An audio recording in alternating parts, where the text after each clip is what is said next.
JavaScript, c'est une bonne idée d'ajouter des commentaires à votre code pour vous rappeler de ce que le code fait.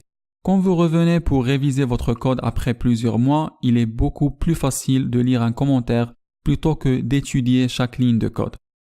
L'autre utilisation principale de commentaires est de désactiver temporairement une section de code.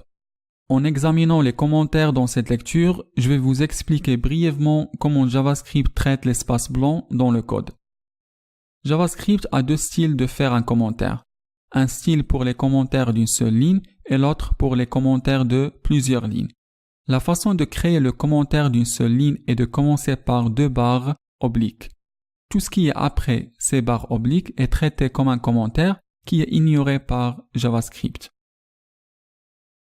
Parce que c'est un commentaire d'une seule ligne, dès que vous passez à une nouvelle ligne, vous pouvez commencer à taper du code JavaScript ordinaire. Créons donc une variable pour stocker un prénom. Puis, si je tape deux barres obliques après le point virgule, tout jusqu'à la fin de la ligne est également considéré comme un commentaire, afin que je puisse expliquer ce que le code fait.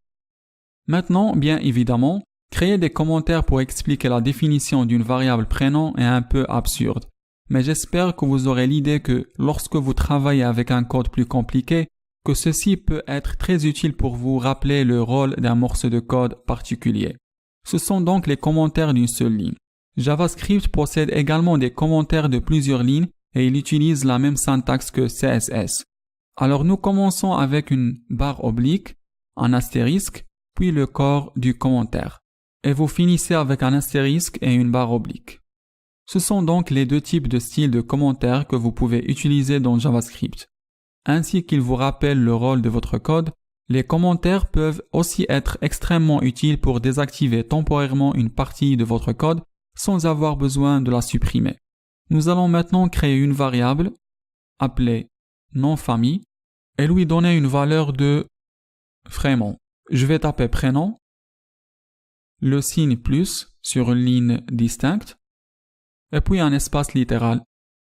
Et puis sur une autre ligne, nous allons avoir nom-famille. Et si j'exécute cela, il affiche le nom complet avec un espace entre les deux. Maintenant, c'est évident que ce n'est pas le moyen le plus efficace pour afficher un nom complet, mais je l'ai fait de cette façon pour expliquer comment nous pouvons commenter ces différentes lignes. Alors sur la ligne 14, je peux me débarrasser de cet espace, désactiver la ligne en mettant deux barres obliques au début, et ma console a déjà tourné ceci à un commentaire, il a changé la couleur de la ligne, il me montre qu'il est désactivé. Et au début de la ligne 15, si je fais insérer deux barres obliques, la même chose se produit. Allons exécuter cela.